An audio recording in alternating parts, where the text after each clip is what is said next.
Welcome back friends. Myself Anil Chaudhary. Today we are going to learn and discuss about preposition. विद्यार्थी मित्रांनो, आज प्रेपोजिशनचा part number 4 जो त्या ठिकाणी व्हिडिओचा चौथा भाग आहे प्रेपोजिशनचा.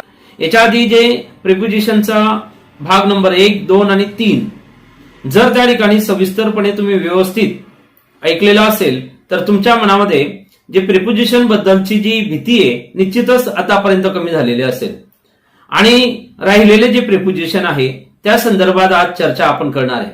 विद्यार्थी मित्रांनो, जे दोन प्रेपोजिशन आज सुरुवातीला आपण घेतो ते विथ आणि बाय. तर विथ आणि बाय याचा यूज करताना म्हणजे असेल त्या वाक्यात विथ आणि बाय दिल्यानंतर योग्य पद्धतीने कोणतं प्रेपोजिशन त्या ठिकाणी घेतलं तर ते बरोबर आहे हे आपल्याला त्याप्रमाणे कळायला पाहिजे.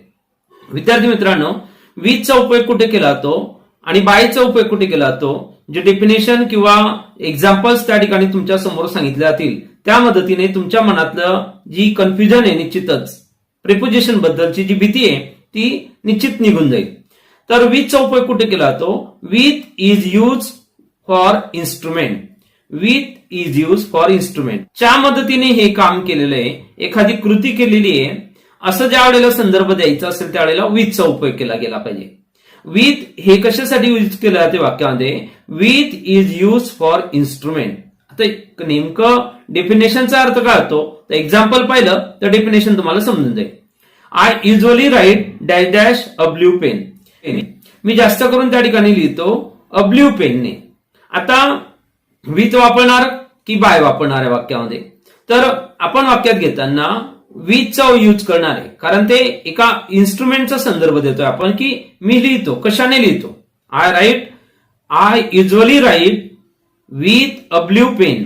तर निळ्या रंगाच्या पेनाचा यूज मी करतो हे संदर्भ त्या ठिकाणी वाक्यामध्ये आपल्याला असं दाखवायचंय की विथ अ ब्ल्यू पेन. आपण वाक्यामध्ये काय करतोय की यूज करताना या ठिकाणी प्रिपोजिशन बाय ब्ल्यू पेन घेणार नाही, विथ अ ब्ल्यू पेन असं त्या ठिकाणी वाक्यामध्ये सांगणार असेल तर आपण यूज करताना विथचा यूज केला गेला पाहिजे. नेक्स्ट एक्झाम्पल पहा, ही killed the snake. He killed the snake, त्याने सापाला मारलं. Dash dash the stick. तर स्टिकच्या मदतीने म्हणजे काय घेतलेलं आहे आणि कोणत्या साह्याने कोणती क्रिया केली हे सांगायचं आपल्याला, म्हणून आपण पुन्हा एकदा विथचा यूज करणार. He killed the snake with the stick. पुढचं उदाहरण पहा, I cut the cake dash dash a knife. मी केक कापला dash dash a knife with a knife. याप्रमाणे विथ आपण वाक्यामध्ये घेताना एखादी क्रिया एखादी गोष्ट च्या साह्याने केली तर आपण त्याचा संदर्भ देण्यासाठी विथचा उपयोग करतो. ऍज अ इन्स्ट्रुमेंट किंवा to show the instrument for instrument साठी आपण विथचा यूज केला. बायचा यूज कुठे करतो, by is use for agent. तर एखादा घटक त्या ठिकाणी कारणीभूत ठरला किंवा ऍज अ एजंट म्हणून त्या ठिकाणी आहे हे दर्शवण्यासाठी बायचा यूज करता. जास्त करून जर विथ आणि बाय मध्ये तुम्हाला लक्षात ठेवायचं असेल तर बाय हे पॅसिव्ह व्हॉइस मध्ये वापरलं जातं. तर एखादी क्रिया टिंबटिंबच्या साह्याने झाली तर त्यावेळेला जो ऍक्टर असेल वाक्यातला तो शेवटी दिलेला असतो आणि तो शेवटी दिलेला ऍक्टर बायच्या नंतर दिलेला असतो आणि म्हणून वाक्यात जी पॅसिव्ह क्रिया आहे, पॅसिव्ह सिच्युएशन आहे किंवा जी वाक्यात दिलेलं ऍक्टिव्ह व्हॉइस आणि पॅसिव्ह व्हॉइस हे दोन आपल्याला व्हॉइस माहिती. त्यात पॅसिव्ह व्हॉइसचं वाक्य आलं, हेल्पिंग वर्ब प्लस पीपी वाक्यात असेल आणि बायची रचना त्यावेळेला वाक्यामध्ये आपोआप येते म्हणून बायचा यूज त्या ठिकाणी केला जातो. एवढं जरी लक्षात ठेवलं तर तुमच्याकडनं बायचा यूज अगदी बरोबर होईल आणि विथ तुम्हाला दिलेल्या वाक्यामध्ये वापरता येईल. By is use for agent वाक्यात या पद्धतीने उपयोग करतो आपण. एक्झाम्पल पहा, द ऍपल वाज कट. तर ऍपल वाज कट, सफरचंद कापलं गेलं होतं. वाज कट पॅसिव्ह कन्स्ट्रक्शन आहे आणि वाज प्लस पीपी दिलंय, कट हे पीपी आहे. बाय साहजिकच आहे आपण त्या ठिकाणी बाय वापरणार. The apple was cut by knife. याप्रमाणे उत्तर येईल.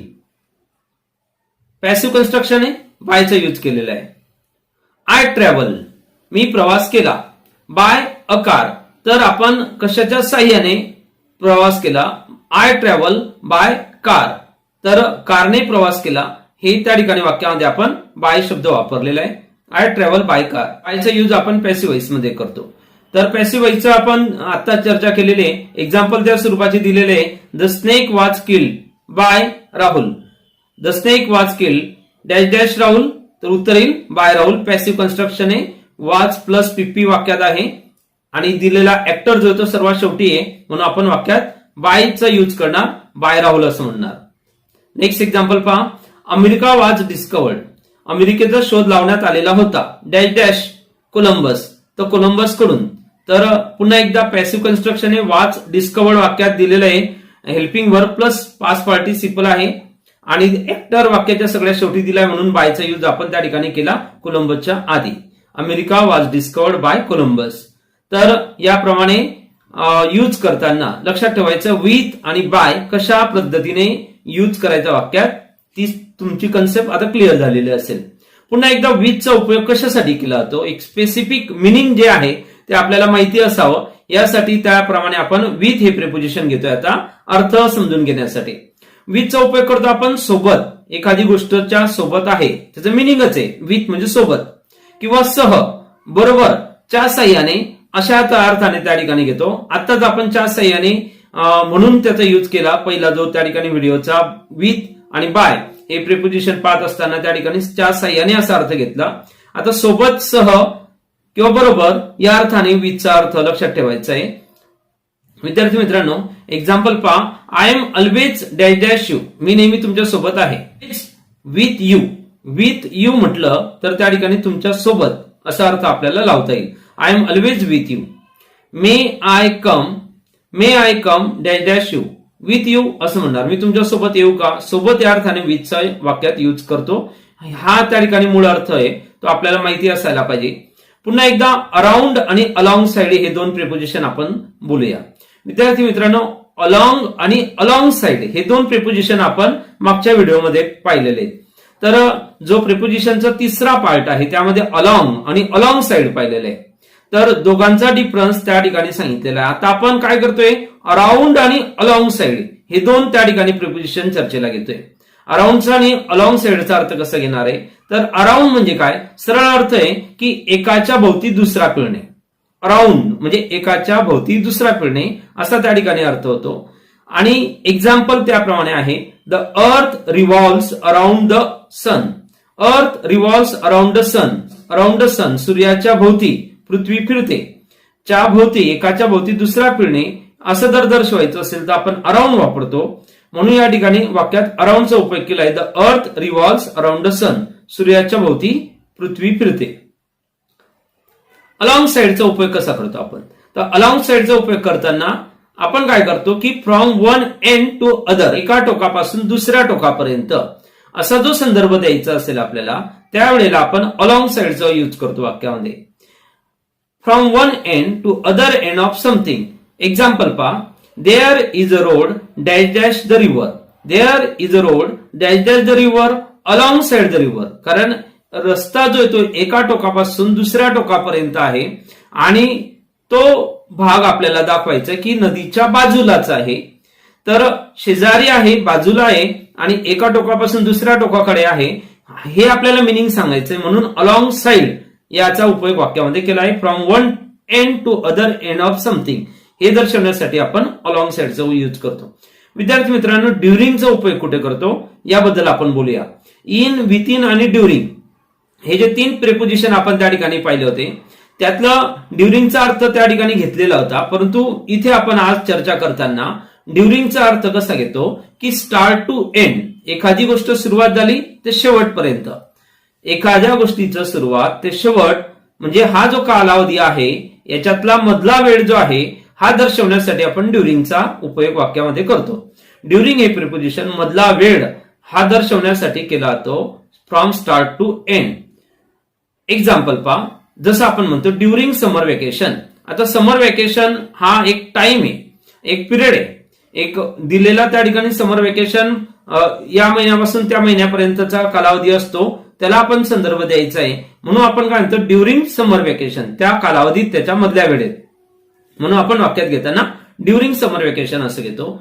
You are not allowed to use your mobile. तुम्हाला मोबाईल वापरता येणार नाही. एक्झाम्पल होतं you are not allowed to use your mobile phone dash dash class. During class असं म्हणणार कारण त्या कालावधीत म्हणजे जो वर्ग आहे आणि त्या वर्गाचा जो टाइम सुरू आहे की या टाइम पासून या पिरियड पासून त्या पिरियड पर्यंतचा मधला जो वेळ आहे त्या वेळेत त्या ठिकाणी तुम्हाला फोन वापरता येणार नाही. You are not allowed to use your mobile phone during class. तर हा संदर्भ देण्यासाठी वाक्यामध्ये आपण ड्युरिंगचा उपयोग केलाय. विद्यार्थी मित्रांनो, आता पुन्हा एकदा आफ्टरचा यूज कसा केला जातो. याच्या आधी आपण आफ्टरची चर्चा केलेली आहे, परंतु या ठिकाणी आफ्टरचा मूळ अर्थ जो होतो तो आपण त्या ठिकाणी घेतोय आणि त्याप्रमाणे प्रिपोजिशन वाक्यामध्ये घेताना त्याचं मिनिंग काय होतं ती आपण चर्चा करतोय. आफ्टरचा अर्थ होतो च्या नंतर. म्हणजे जसं एक्झाम्पल दिलंय ते पहा. The train will reach. The train will reach. Train पोहोचेल. Dash dash 10 minutes. After 10 minutes. 10 मिनिटाच्या नंतर. च्या नंतर असं आपल्याला म्हणायचंय. The train will reach dash dash 10 minutes. तर म्हणणार आपण आफ्टर 10 मिनिट्स. याप्रमाणे आफ्टरचा यूज करा. सेकंड एक्झाम्पल पहा. He has come. He has come dash dash me. After me. तो आलेला आहे. आफ्टर मी माझ्या नंतर म्हणजे च्या नंतर माझ्या नंतर तो आलेला आहे. हे वाक्यात आपल्याला सांगायचं असेल त्या पद्धतीने आपण आफ्टरचा यूज करतो. आता आफ्टरचा यूज केला त्याप्रमाणे बिफोरचा काय अर्थ होतो तोही आपण चर्चेला घेऊया. आफ्टरच्या विरुद्धार्थ त्या ठिकाणी बिफोर म्हणजे आफ्टर नंतर आणि बिफोरच्या अगोदर. प्रिपोजिशनचे मूळ अर्थ त्या ठिकाणी समजले आपल्याला.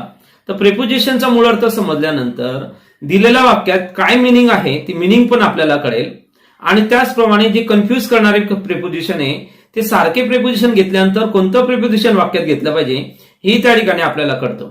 प्रिपोजिशन जे आपण आता चर्चेला घेतोय ते बिफोरचा वाक्यामध्ये अर्थ घेताना च्या अगोदर आधी या अर्थाने म्हणतोय. जसं एक्झाम्पल पाहिलं त्याच प्रकारचं एक्झाम्पल आहे. फक्त आपण काय म्हणतोय the train will arrive dash dash 5 minutes. आपण काय म्हणतोय the train will arrive. Train येईल डॅश डॅश 5 मिनिट्स. 5 मिनिटं अगोदर. च्या अगोदर म्हणजे आपण म्हणणार arrive before 5 minutes. The train will arrive before 5 minutes. 5 minute आधी ट्रेन येईल. He is standing. He is standing dash dash me. तो माझ्या समोर उभा आहे म्हणजे च्या अगोदर च्या पुढे. Before me. He is standing before me या अर्थाने वाक्यामध्ये बिफोरचा यूज केला पाहिजे. आता विदाऊटचा वाक्यामध्ये उपयोग करताना कसा करणार आपण. विदाऊटचा अर्थ होतो च्या शिवाय म्हणजे जवळपास त्या ठिकाणी निगेटिव्ह शब्द आहे विदाऊट. हा आपल्याला माहितीये की होकारार्थी वाक्यामध्ये विदाऊटचा यूज केला जातो आणि त्याचं मिनिंग मात्र नकारार्थी असतं. पण मात्र शब्दाचा अर्थ घेताना आपण होकारार्थी घेतो. च्या शिवाय असं त्या ठिकाणी आपल्याला अर्थ लावायचा without. I can do anything याचा अर्थ घ्यायचा आहे I can do anything without money. पैशांशिवाय मी काहीच करू शकत नाही. पैशांशिवाय म्हणजे पैशांच्या शिवाय काहीच करू शकत नाही. पैसे नाहीये विदाऊट मनी. पैसे नाहीये. आय कॅन डू एनिथिंग या अर्थाने वाक्यामध्ये विदाऊटचा यूज केला जातो. लक्षात ठेवा अगदी सिंपल सोपी गोष्ट आहे. He is a nothing without me. माझ्याशिवाय तो काहीच नाही. He is a nothing without me. मी आहे तर तो आहे असं त्याचा मिनिंग देतोय आपण. माझ्याशिवाय तो काहीच नाही. विद्यार्थी मित्रांनो, ज्याप्रमाणे आपण विदाऊटचा अर्थ लक्षात घेतलेला आहे. प्रिपोजिशन हे मिनिंगच्या अर्थाने आपल्याला त्या ठिकाणी पाहायचे आहेत. अंडरचा यूज वाक्यामध्ये कसा केला जातो किंवा बिलो आणि बिनिथ.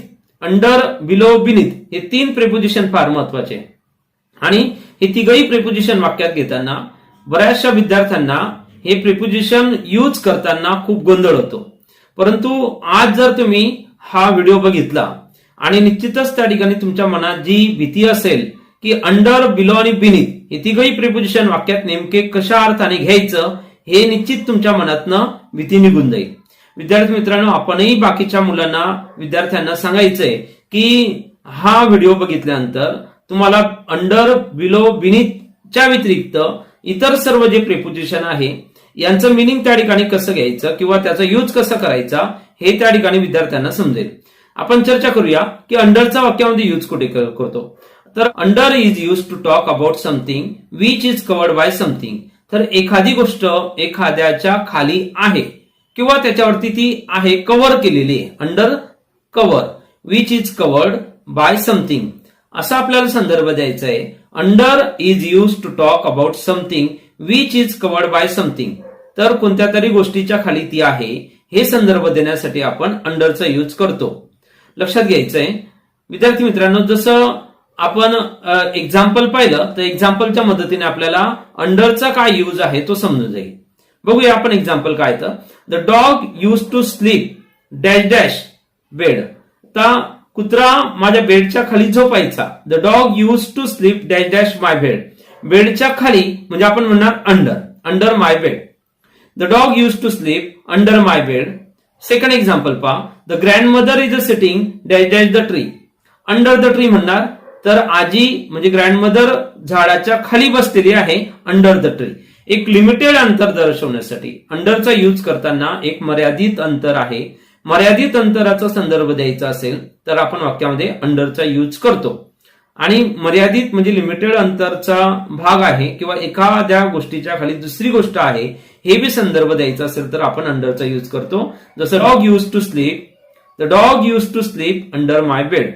तर माझ्या बिछाण्याच्या खाली कुत्रा झोपायचा हे आपल्याला सांगायचंय. अंडर माय बेड म्हणणार. Under the tree second example जसं होतं the grandmother is sitting under the tree. Third example पहा. The cat is dash dash the table. तर टेबलच्या खाली कॅट आहे. आपल्याला वाक्यामध्ये अंडर वापरायचंय. अंडर यूज केल्यानंतर ते वाक्य बरोबर असेल. The cat is under the table च्या खाली या अर्थाने. His shoes are dash dash the bed. त्याचे शूज बेडच्या खाली आहे. अंडर द बेड म्हणणार. तुमच्या लक्षात आलं असेल की अंडर हे प्रिपोजिशन वाक्यात कोणत्या पद्धतीने यूज केलं गेलं जातं. ही हिड his mobile dash dash the blanket. त्याने त्याचा मोबाईल ब्लँकेटच्या खाली लपवला. अंडर द ब्लँकेट असं म्हणणार आहे. तर एक वस्तू दुसऱ्या वस्तूच्या खाली आहे तर कव्हर केलेलं आहे त्याला. या अर्थाने आपण जशी डेफिनेशन पाहिली त्या डेफिनेशनसाठी हे वाक्य आहे.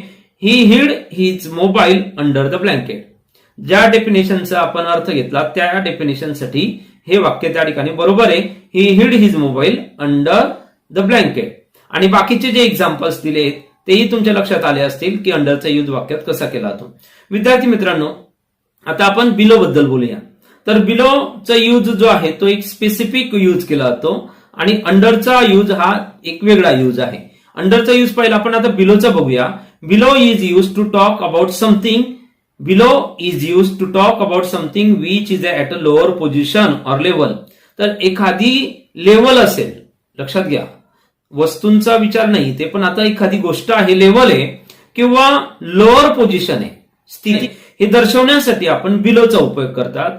जे एक्झाम्पल्स आहे ते एक्झाम्पल्स पाहिल्यानंतर बिलो त्याच वाक्यांसाठी वापरला, तो अंडर तिथे वापरत नाही. हे तुम्हाला कळालं तर निश्चितच बिलो आणि अंडर मधला फरक समजेल. विद्यार्थी मित्रांनो अजून डेफिनेशनचा भाग पहा. We use it while writing emails and letter. तर हा एक पॉइंट लक्षात ठेवायचा आहे की ईमेल्स आणि लेटर लिहत असताना त्या ठिकाणी आपण बिलोचा कसा यूज करतो ते एक्झाम्पल्स बघितलं तर निश्चित समजून जाईल. Below to show lower position. Short definition पहा. Below to show lower position often use when in the same building. एकाच बिल्डिंगला जसं आपण पाहिलं की ईमेल किंवा लेटरच्या संदर्भात आपण बिलोचा यूज करतो त्याचप्रमाणे सेम बिल्डिंगला आहे. Often use when the same building hill टेकडी किंवा पार्ट ऑफ द बॉडी. तर त्याचं लोअर पोझिशन भाग आहे हे दर्शवण्यासाठी आपण बिलोचा यूज करतो. For example I live in the flat dash dash your. मी तुझ्या फ्लॅटच्याच खाली आहे. म्हणजे पार्ट ऑफ द बिल्डिंग किंवा सेम बिल्डिंगचा आपल्याला संदर्भ द्यायचा आहे की सेम बिल्डिंग मध्ये पण त्याच्या खाली आहे पण अंडर नाही म्हणणार. तर आपण काय करणार, I live in the flat below your flat या अर्थाने यूज करणार वाक्यामध्ये. Word dash dash 70% in 12. तिला 12th मध्ये 70 पेक्षा कमी मार्क्स मिळाले. आता अंडर म्हणणार नाही आपण, तर पर्सेंटेज दाखवायचे आपल्याला आणि च्या खाली दाखवायचे किंवा त्यापेक्षा कमी आहे. तर बिलो 70% असं म्हणणार आहे. बिलोचा यूज स्पेसिफिक केला जातोय हे बघा. She scored below 70% in 12th. The temperature was below freezing. तर आपण बिलोचा यूज करतो या ठिकाणी टेम्परेचर साठी. लक्षात ठेवा. Millions of people live below the poverty line. लाखो लोक गरिबीच्या रेषेच्या खाली राहतात. अंडर द लाईन म्हणणार नाही वाक्यामध्ये आपण. अंडर द पॉवर्टी लाईन म्हणणार नाही तर वाक्यात आपण काय करणार, बिलो द पॉवर्टी लाईन असा यूज करणार. विद्यार्थी मित्रांनो लक्षात ठेवा. Millions of people live below the poverty line. Next example पहा. Don't write anything below the red line. Under the red line म्हणणार नाही don't write anything below the red line. तर आपण पाहिलं की त्याचा संदर्भ द्यायचा आपल्याला. च्या खाली या अर्थाने आपण बिलोचा यूज करतोय. Her name is below Ram's किंवा राम्स नेम याप्रमाणे आपण बिलोचा उपयोग करतो. विद्यार्थी मित्रांनो, आता अंडर आणि बिलो याचा जो डिफरन्स पाहिला त्याच पद्धतीने आपण बघूया बिनीथ. बिनीथचा जो यूज आहे वाक्यामध्ये तो मोर फॉर्मल, खूप फॉर्मल पोझिशन आपल्याला दाखवायची, औपचारिक स्थिती आहे जास्तीत जास्त या अर्थाने उपयोग करतात. किंवा लेस कॉमन इन स्पोकन इंग्लिश, तर आपण बोलताना बिनीथ हा जो आहे तो खूप कमी प्रमाणात यूज करतो स्पोकन इंग्लिशमध्ये. तर बोलताना त्याचा यूज हा जो बिनीथचा खूप कमी प्रमाणात केला जातो आणि मोर फॉर्मल आहे. हीच त्या ठिकाणी सिच्युएशन आहे, ते दर्शवण्यासाठी बिनीथचा वाक्यात उपयोग करतो. अंडरनीथ हा एक शब्द आहे. अंडर आणि अंडरनीथ हे दोन केव्हा केव्हा वापरायचं असं कन्फ्युजन मुलांच्या मनात असेल तर निश्चितच लक्षात ठेवा की आपण अंडरनीथचा यूज जो आहे तो use for emphasize. Underneath is use for emphasize. Emphasize म्हणजे जोर देण्यासाठी, अधिक जास्त भर देण्यासाठी आपण अंडरनीथचा वाक्यामध्ये यूज करतो. आणि मुद्दाम त्या ठिकाणी अंडर नाही वापरत तर अंडरनीथ वापरतो एम्फसाइज साठी. एवढंच लक्षात ठेवा. Is use for emphasize, use instead of under, use when something is under and cover by something. तर बाकीचा डेफिनेशनचा भाग अंडरचा जो आहे तोच अंडरनीथचा आहे, काही वेगळा नाही, हे निश्चितच लक्षात ठेवा. एक्झाम्पल पहा. I am wearing a black sweater dash dash this coat. या कोटच्या खाली मी I am wearing black sweater, या कोटच्या खाली मी ब्लॅक स्वेटर परिधान करत आहे. अंडर वापरण्याच्या ऐवजी अंडरनीथ वापरलं. अंडर दिस कोट म्हणण्याच्या ऐवजी अंडरनीथ दिस कोट म्हणतोय. मुद्दाम जास्तीत जास्त एम्फसाइज देण्यासाठी, करण्यासाठी, यूज दाखवण्यासाठी आपण अंडरनीथचा उपयोग करतो. विद्यार्थी मित्रांनो, अजून त्या ठिकाणी चर्चा करायची आपल्याला. Below is mainly use in cases where an object is not directly under another. तर जसा आपण अंडरचा यूज केला की एखादी गोष्ट एखाद्याच्या खाली आहे ते दर्शवण्यासाठी आपण अंडरचा यूज करतो, पण बिलोचा जो उपयोग आहे तो ती गोष्ट एक्झॅक्ट त्याच्या खाली नाहीये हे दर्शवायचं असेल आपल्याला तर त्याप्रमाणे आपण बिलोचा वाक्यामध्ये उपयोग करतो. विद्यार्थी मित्रांनो, बिलोचा यूज अजून कशा पद्धतीने केला तो तर अंडर आणि बिलो हे दोघंही त्या ठिकाणी प्रिपोजिशन आहे. याच्यातला डिफरन्स या डेफिनेशन मध्ये लक्षात राहील तुमच्या आणि समजून जाईल की बिलोचा यूज कसा केला पाहिजे आणि अंडरचा कसा केला गेला पाहिजे. Below is mainly use in cases where an object is not directly under another. एखादी गोष्ट दुसऱ्या गोष्टीच्या खाली नाहीये डायरेक्ट हे दर्शवण्यासाठी आपण बिलोचा यूज करतो. बिलो आणि अंडर मधला जो डिफरन्स आहे त्यासाठी आपण एक्झाम्पल्स पाहूया अजून पुन्हा. The cat was sleeping dash dash the blanket. तर the cat was sleeping dash dash the blanket, under the blanket म्हणणार. बिलोचा यूज वाक्यात करणार नाही, नॉट बिलो. बिलोचा यूज करणार नाही कारण एखादी गोष्ट एखाद्याच्या खाली आहे तर कव्हर केलेली असेल तर अंडरचा यूज करतो आपण. The cat was sleeping under the blanket आपण असं म्हणणार नाही. The cat was sleeping below the blanket असं म्हणणारच नाही. Second example. ही हिड समथिंग, त्याने काहीतरी लपवलं. अंडर द जॅकेट, तर या ठिकाणी पुन्हा एकदा असं म्हणणार नाही ही हिड समथिंग बिलो हिज जॅकेट असं म्हणणारच नाही. अंडर हिज जॅकेट हे आन्सर परफेक्ट आहे. विद्यार्थी मित्रांनो, आज जे प्रिपोजिशन त्या ठिकाणी आपण चर्चेला घेतलेले आहे या सर्व प्रिपोजिशनचा अभ्यास पुन्हा पुन्हा आपण करायचा आहे. आपण नोटबुकमध्ये हे सर्व प्रिपोजिशनची नोंद घ्यायची, कायमस्वरूपी ते लक्षात राहावेत म्हणून. आणि विद्यार्थी मित्रांनो, जास्तीत जास्त विद्यार्थ्यांपर्यंत हा व्हिडिओ शेअर करा, त्याला लाईक करा आणि चॅनलला आजपर्यंत सबस्क्राईब केलं नसेल तर चॅनलला सबस्क्राईब करायचं. You listen this video very carefully. Thanks.